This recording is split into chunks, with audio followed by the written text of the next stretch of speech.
Hello student, आज आम पढ़ा क्षेत्रफल। प्रथमे आम जानिबा दरकार कि क्षेत्रफल क्या कहुए। क्या कहुए ना गोटे चित्र द्वारा आबद्ध अंचलर समाहार को क्षेत्र कहुए एवं एही क्षेत्रर परिमाप को क्षेत्रफल कहुए। एबे मु गोटे त्रिभुज अंकन कली। देखंतु जो मु सब लाइन ड्र कली ता भितर को सही अंचल को कौन कहुए ना क्षेत्रफल। बुझीला?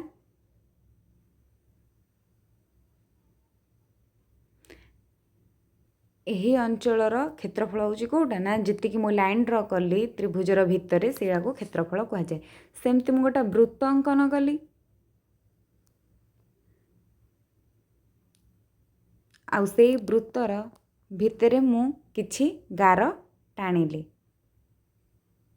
से जो अंचल से ही अंचलर परिमाप को कौन कहुए ना क्षेत्रफल। प्रथमे आम कॉन्सेप्ट जानले कि क्षेत्रफल क्या कहुए।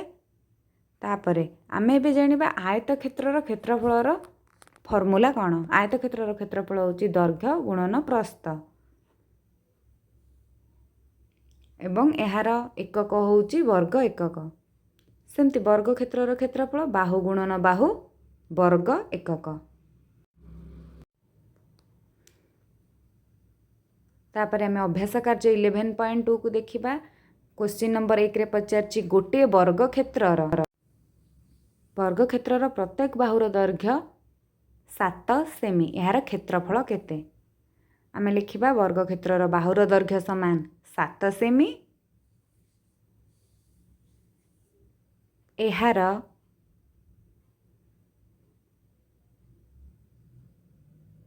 बा वर्ग क्षेत्रर क्षेत्रफल समान बाहु गुणन बाहु। आम जानचे बाहु गुणन बाहु। बाहु जगह केते पकेबा 7 गुणन 7 समान 49 वर्ग सेमी। वर्ग सेमी एकक माने कौन ना एकक जगह आम कौन पकेबा सेमी एठी पकेबा। यार यूनिट होची सेमी वर्ग सेमी।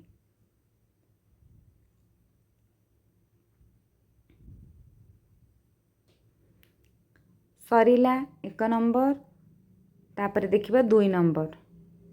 2 नंबर पचारची पार्श्वस्थ चित्र रे एबीसीडी एक आयत चित्र एवं ईडीजीएफ ओ बीजीएआईएच प्रत्येक गोटे गोटे वर्ग क्षेत्र।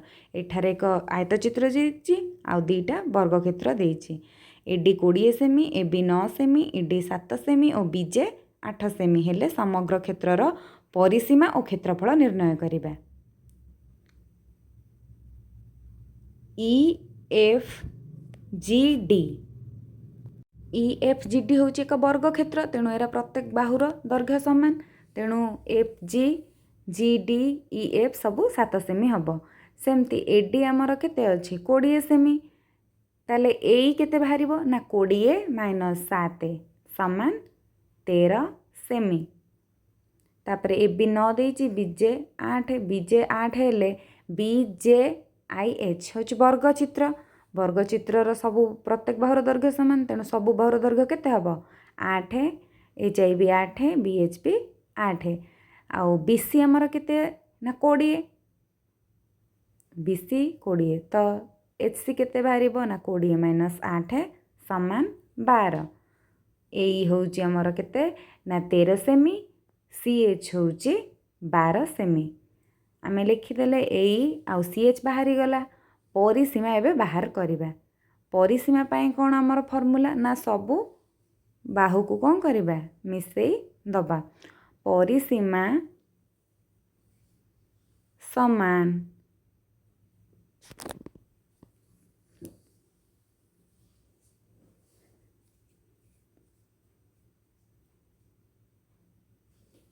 CD जुक्त DG जुक्त GF जुक्त FE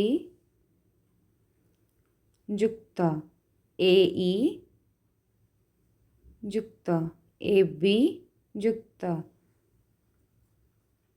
BJ ଯୁକ୍ତ JI ଯୁକ୍ତ HI ଯୁକ୍ତ HC ହେଇଗଲା। ଆମେ କ'ଣ କରିବା ନା ସବୁ ଜାଗାରେ ସମସ୍ତଙ୍କର ଭ୍ୟାଲୁ ପକାଇଦେବା। CD ଜାଗାରେ 9 ପ୍ଲସ୍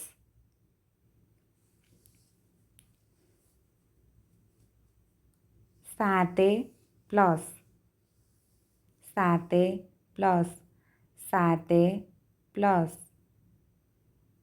ଏଇ ଜାଗାରେ କେତେ ପକାଇବା 13 ପ୍ଲସ୍ 9 ପ୍ଲସ୍ 8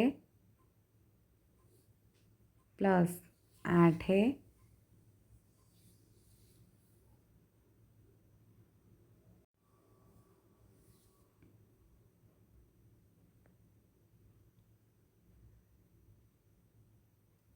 ପ୍ଲସ୍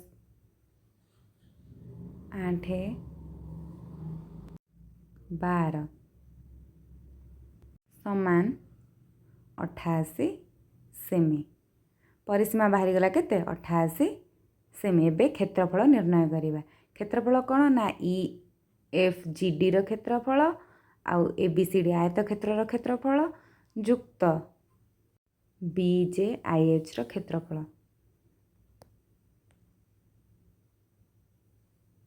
କ୍ଷେତ୍ରଫଳ ସମାନ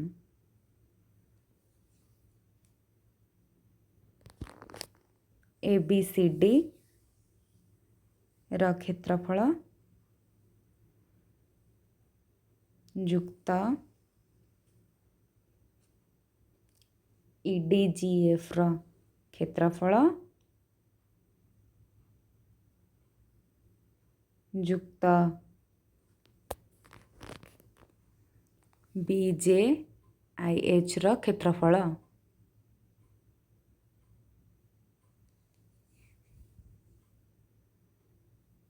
ସମାନ ABCD ହେଉଛି କ'ଣ ଏଠି ଆୟତକ୍ଷେତ୍ର, ତାର କ୍ଷେତ୍ରଫଳ କେତେ ଦୈର୍ଘ୍ୟ ଗୁଣନ ପ୍ରସ୍ଥ।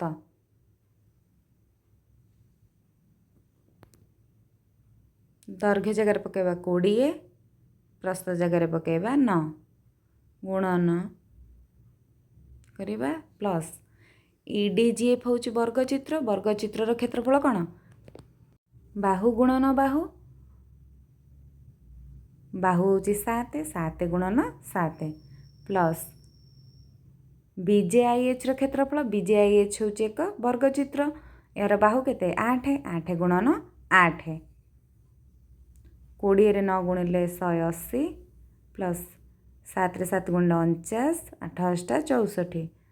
ଆମର ସମସ୍ତ ଶେଷରେ ସମସ୍ତ କ୍ଷେତ୍ରଫଳ କେତେ ବାହାରିବ ନା 293 ବର୍ଗ ସେମି।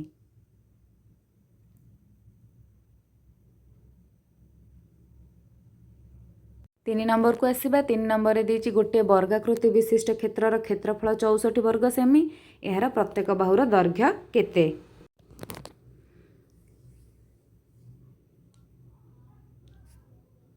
ଗୋଟିଏ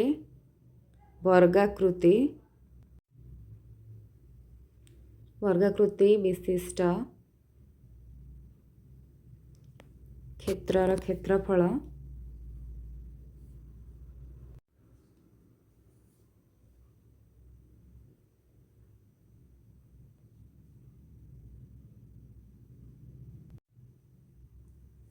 ସମାନ 64 ବର୍ଗ ସେମି।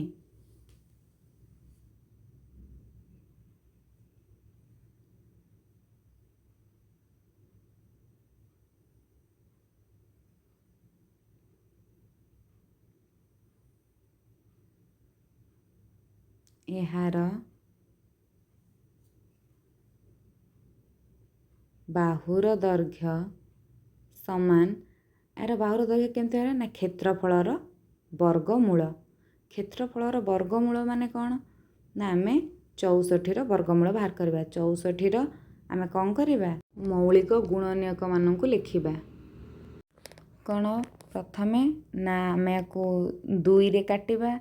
2 ଲେଖିବା 2 3 6 2 2 4 ସେମିତି 2 କେ 2 212 ତାପରେ 2 8 16 2 4 8 2 2 4 एठी केतेटा हैला 6टा 2 रो गुणनीयक। गुणनीयक को सब कौन करिबा ना रूट ओभर मझिरे रखिबा, ओभर बा वर्गमूल मझिरे रखिबा। एठी 2टा 2 रु आमे गोटे गोटे 2 की नबा वर्गमूल बाहर करिबा को हेले 2टा 2 रु आसिला गोटे 2, सेकेंड 2टा 2 रु आसिला गोटे 2, या समस्त को गुणिकी लिखले केते हबो ना 2 दुने 4 दुने 8 सेमी। यार बाहुर दैर्घ्य 8 सेमी आसीगला। आमर आज कौन हैला ना 11.2 रो 1 नंबर 2 नंबर 3 नंबर सब सरी जाइए। Next class